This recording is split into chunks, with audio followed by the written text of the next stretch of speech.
Buen día, compañeros, profesor.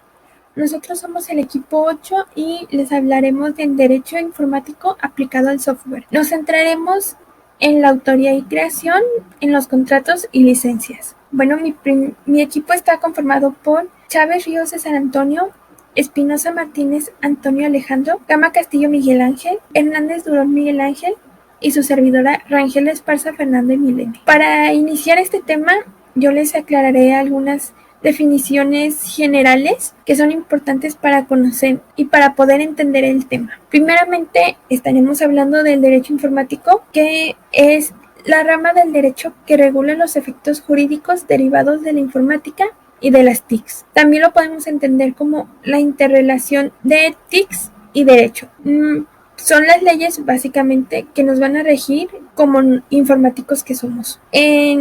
En esto se pueden señalar unos aspectos propios que son como, bueno, uno de ellos es la propiedad intelectual, que es la disciplina jurídica que protege las obras. Para como poder entender esto y lo que es el tema de autoría y creación, cabe definir lo que es autor, que es la persona que inventa algo. Es muy sencilla esta definición.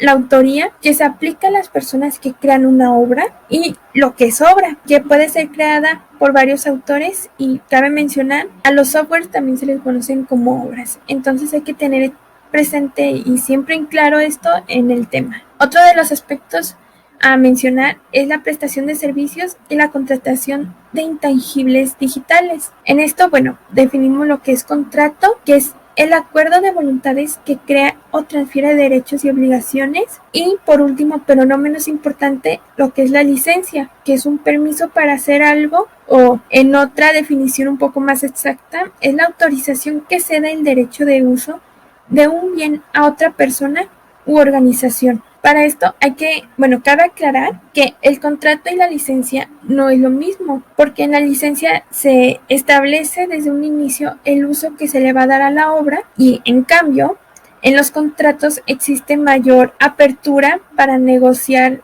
los beneficios de alguna o de ambas partes. Entonces son más accesibles los contratos. Conforme vayamos avanzando en el tema, quedará más claro todos estos puntos, estas definiciones con respecto al software, y pues sería todo por mi parte. Los dejo con mi compañero. Continuando con autoría del software, esta se refiere al derecho de propiedad que se genera automáticamente por la creación de diversos tipos de obras y que protege los derechos e intereses del creador de dichas obras. Y más adelante se explicará lo que es la creación del software. Y complementando esto anterior, el derecho informático de autor es un conjunto de normas jurídicas que van a regular los derechos de autor en el ámbito de la informática y también en la forma en que se publicarán las obras. Para esto, hay varias leyes que rigen en México para los programas tanto de cómputo como de base de datos y con sus respectivas documentaciones. Para ello tenemos la LFDA, que es la Ley Federal de Derechos de Autor, la LPI, que es la propiedad industrial, cada una con sus respectivos reglamentos. También tenemos el Código Penal Federal, el Código Federal de Procedimientos Penales, y tenemos también un par de institutos, entre ellos Instituto Nacional de Derechos de Autor e Instituto Mexicano de la Propiedad Industrial, IMPI. Continuando, el derecho de autor son facultades morales y patrimoniales que reconocen al autor de la obra original. Esto se refiere que, al tratarse de bienes inmateriales, son personales, inalienables, perpetuos e irrenunciables, y al ser generados por una norma jurídica de orden público, se transmiten por sucesión testamentaria o legítima. Estos derechos no tienen límite en el tiempo, porque la obra es intangible y por ende son imprescriptibles, puesto que no se pierden o se adquieren con los años. Esta se define para reconocer la paternidad de la obra al autor, puesto que esta es una expresión o exteriorización integral de una idea o pensamiento original que importe una creación visible o audible. También se define para dar a conocer la obra, ya que el artista necesita desarrollarse profesionalmente y por lo tanto esta obra se debe de respetar en los términos que fue concebida, ya que el autor puede oponerse a cualquier cambio. Pasando a los derechos o facultades patrimoniales, se refiere a la explotación económica de una obra. Esto quiere decir que el autor, por su esfuerzo creado, tiene el derecho a recibir una retribución económica que le permita vivir dignamente. Incluso puede beneficiar post-mortem a sus herederos y también en vida puede transmitir o ceder estos derechos de forma total o parcial. En el caso de estos derechos, la ley autoral establece una limitación de tiempo. Esto se refiere que debido a su trascendencia, es necesario hacer referencia a lo establecido por la Ley de Derechos de Autor en vigor en su segundo y tercer artículo. En el segundo artículo dice que derechos que la ley reconoce y protege a favor del autor en cualquiera de las obras que se señalan en el artículo 1 y se compone de 3 fracciones. La primera es el reconocimiento de su calidad de autor. La segunda es el oponerse a toda deformación, mutilación o modificación de su obra que se lleve a cabo sin su autorización. Y la tercera fracción dice que el usar o explotar temporalmente la obra por sí mismo o por terceros con un propósito de lucro. Y el artículo 3 comenta que los derechos de las fracciones 1 y 2 del artículo anterior, o sea el 2, se consideran unidas a su persona y se transmiten el ejercicio de los derechos de los herederos legítimos o a cualquier persona por virtud de disposición testamentaria. Para concluir con el derecho de autor, como ya se mencionó, nadie podrá alterar, modificar, publicar ni difundir la obra, y tampoco se podrá exponer públicamente las traducciones, compendios o adaptaciones de la misma sin la autorización del autor. Lo anterior se basa en el hecho de que el autor es el titular del derecho intelectual y principal figura en el acto de la creación de la obra, por lo tanto la ley lo protege en primer lugar. La protección brindada por la Ley de Derechos de Autor se otorga cuando las obras constan por escrito, en grabaciones o en cualquier otra forma de objetivación perdurable que sea susceptible de reproducirse o hacerse del conocimiento público. Sin embargo, la actual legislación protege la creación de la obra sin importar que no se registre ni se haga del conocimiento público o que se mantenga inédita, independientemente del fin a que pueda destinarse. Buenas tardes, mi nombre es Antonio Alejandro Espinosa Martínez y vengo a presentarles la parte de creación del software. Primero que nada, se define como proceso al conjunto ordenado de pasos a seguir para llegar a la solución de un problema u obtención de un producto. En este caso particular, para lograr un producto software que resuelva un problema en específico. El proceso de creación de software puede llegar a ser muy complejo, dependiendo de su porte, características y criticidad del mismo. Centrándonos en los derechos informáticos, es importante conocer que cuando la obra fue creada por varios autores, los derechos corresponden a todos por partes iguales, salvo convenio en contrato o que se demuestre la titularidad de cada uno.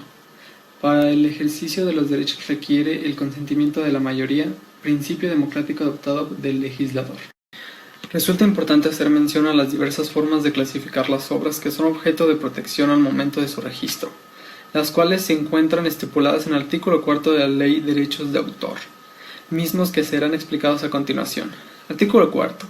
Las obras de protección pueden ser a. Según su autor. 1. Conocido, contiene mención del nombre. 2. Anónimos, sin mención del nombre. O 3. Seudónimos. Las divulgadas con nombre o firma que no revele la identidad del autor. Según su comunicación. 1. Divulgadas, las que han sido hechas del conocimiento público por primera vez. 2. Inéditas, las no divulgadas. O 3. Públicas. A. Las que han sido editadas. O B. Las que han sido puestas a disposición del público. C. Según su origen. 1. Primigenias, las que han sido creadas de origen sin estar basadas en otras preexistentes. 2. Derivadas, aquellas que resulten de la adaptación de una obra primigenia. D. Los creadores que intervienen. 1. Individuales, las que han sido creadas por una sola persona. 2. De colaboración, las que han sido creadas por varios autores. O 3. Colectivas, las creadas por la iniciativa de una persona física o moral que las publica y divulga según su dirección. Hola, buenas tardes. Mi nombre es Miguel Ángel Hernández Durán y comenzaremos con los contratos de software. Soy del equipo 8 y nos tocó contratos y licencias del software. Bueno, empezaremos. Todo contrato de software que tiene por objeto la venta, rendimiento y o prestaciones de servicios relativos a un sistema informático o un elemento integrado o susceptible de estar incorporado en dicho sistema, pudiendo distinguir entre lo material, que sería ordenadores, periféricos, etcétera, o lo inmaterial, que solamente sería el pro software. Entonces, bueno, en realidad existen múltiples ejemplos de contratos de software, como un contrato de licencia de software, contrato de compraventa de licencia de software, contrato de soporte, contrato de software de mantenimiento. Bueno, damos paso con el contenido del contrato. ¿Qué es lo que tiene que llevar un contrato? Bueno, partes con capacidad jurídica suficiente para suscribir el acuerdo de licencia de software, definiciones de términos contractuales, objeto del contrato de software, duración del tratamiento de propiedad intelectual. Asimismo, el formato de contrato de software puede contener anexos en los que puede detallarse los productos adquiridos, por ejemplo, el precio, el modo de pago, el contrato de soporte de mantenimiento de software, las políticas de licenciamiento de software, etcétera. Por ejemplo, en el caso de Oracle, el cuerpo contractual está integrado únicamente para el contrato de licencia marco y el documento de pedido. En el contrato marco se hace referencia a través de los sendos links a la tabla de factores core y a la política de soporte.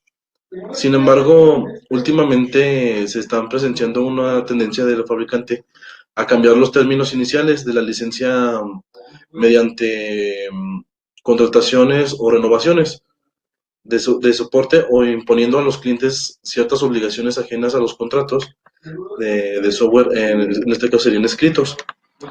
Los anexos serían los detalles de productos adquiridos, precios, modo de pago, contrato de soporte y mantenimiento, políticas y las políticas de licenciamiento. Como lo habíamos dicho, en este caso serían cláusula de confidencialidad, cláusula de auditoría, de licenciamiento de software, entrega e instalación, garantía, gastos e impuestos, ley aplicable, jurisdicción competente. Mi nombre es Miguel Ángel Gama Castillo y yo os voy a hablar sobre las licencias de software. Bueno, ¿qué es una licencia de software? Una licencia de software es una serie de términos y condiciones que se establecen en un contrato para el uso del software. También existen varios tipos de licencias, como la licencia del usuario final, que expresa los usos que se pueden o no dar al producto, o sea que tú estableces los límites del uso del producto. También existe la licencia de software de código abierto, que se pueden crear como derivados del software, no como tal una copia del software, pero sí derivados que se pueden usar en el mismo. También están los de código abierto robustas, que tienen restricciones derivadas, y según el grado de aplicación se dividen en fuertes o débiles. Las fuertes son modificaciones realizadas bajo licencia que se pueden licenciar con los mismos términos y condiciones que la original, y las débiles son modificaciones que se deben licenciar con el mismo término y condiciones que la original, pero las obras derivadas pueden ser licenciadas bajo otros términos y condiciones. También existen las de software de código cerrado, que esas para nada se pueden modificar porque así lo establece. Solo el propietario puede crear otras instancias o editarlas, y también tiene ciertas regulaciones para la distribución de las copias y los fines para usarse. Y las de dominio público son un contrato sin licencia, o sea que permite el uso, la copia o modificación del mismo software que es distribuido y puede ser modificado por cualquiera. Por eso es que es de dominio abierto. Para finalizar, solamente cabe recordar que es importante conocer estos derechos informáticos que tenemos como ingenieros de software que somos. Es importante conocerlos para poder exigirlos, para poder estar al pendiente de que se cumplan, bien, para que nuestro trabajo sea respetado, nosotros seamos respetados como autores, creadores de los softwares que se hagan, que hagamos, y sí hacer que se cumpla de manera correcta la ley. No, a nadie le gusta que le roben su trabajo, que lo tomen como, sí, que lo tomen y que digan es mío o me pertenece. Para eso mismo también el tema de contratos y licencias. Es importante saber reconocer, conocer principalmente, porque igual yo creo que muchos pensamos incluso de que como somos ingenieros no tenemos que estar, sí, pues no importa si no sabemos de leyes o de derechos, pero siempre hay que conocer, porque al final de cuentas estamos hablando de nuestro trabajo, incluso de nosotros, estamos hablando de nuestra reputación. Para hacer las cosas bien hay que conocer de todo un poco, y ese no es un tema de más, conocer esto para hacer que se cumpla, para cumplirlo nosotros también justamente, y no tener problemas en un futuro tanto con compañeros como con alguien que quiera hacerse de nuestro trabajo, y tampoco tener problemas con la ley. Hay que conocer de esto. Y sí, básicamente así terminaríamos nuestro tema, bueno, este tema, y sí, sería todo. Muchas gracias por su atención.